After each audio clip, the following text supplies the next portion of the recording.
acale ano arbitre sifflé la première demi-finale fa cey loolu combat sok te nara neex ñoom ñaari technicien lañ diggante Walang ak B52 wala Samo bu Jinda ak B52 bu Caajaay aca di leen bëgg di leen kontaane yéen waa Caajaay ak li ko wër di bëgg waa Jirna su ma ne Jirna sama xel day dem si Moustapha Thior wala Bakar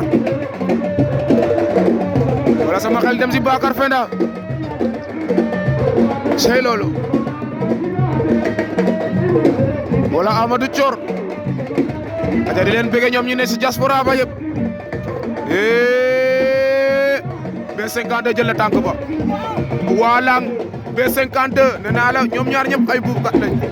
ñaari technicien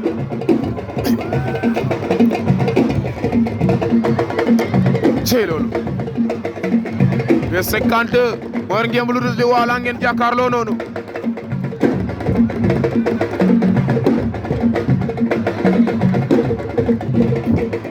B52 Mbour B52 bu Caajaay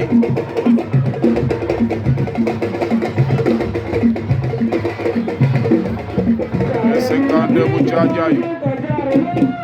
jegada yaale winun jegal Diouf jegada lo ngel jegada cey loolu nee naa la Jegaan Diouf moo ngi à domicile li mooy diwaanam di Thiaré Lok Thiaré Lok ngel jegada yaale waaw waaw cey loolu Jegaan Diouf Thiaré Lok ngel jegada yaale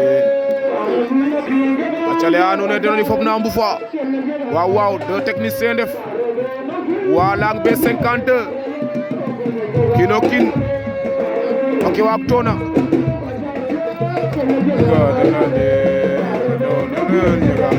Thiaré Lok ngel jegada yaale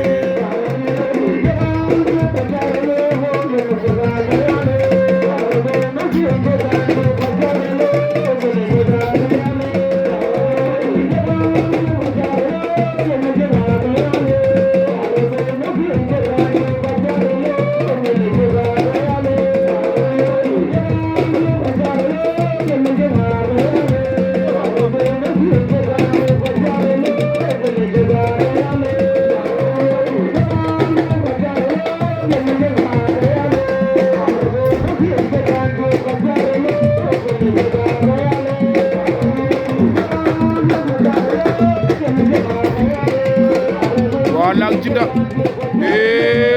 ceylo Samo B52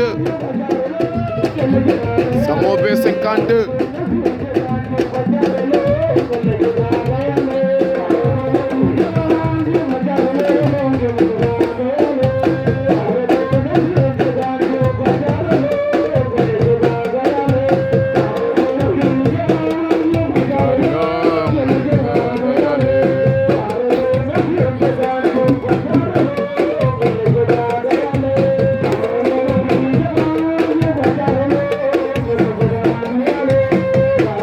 di leen bëgg di leen kontaane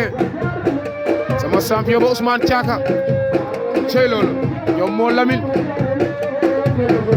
waa ASC Yaakaar ñoom itam dafa yaa ko di leen bëgg a janga cafa Samo war na ko ndombo Samo war na ko ndombo Samo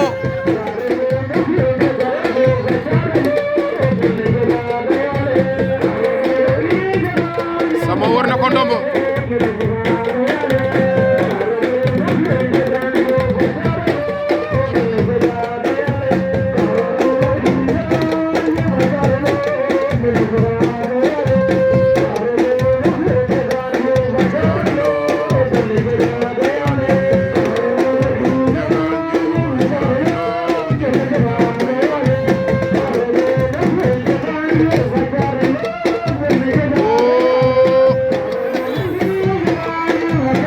Samo bu Jinda en finale Samo bu Jinda daan na B52 bu Caajaay Samo bu Jinda maa fa B52 Caajaay waaw waaw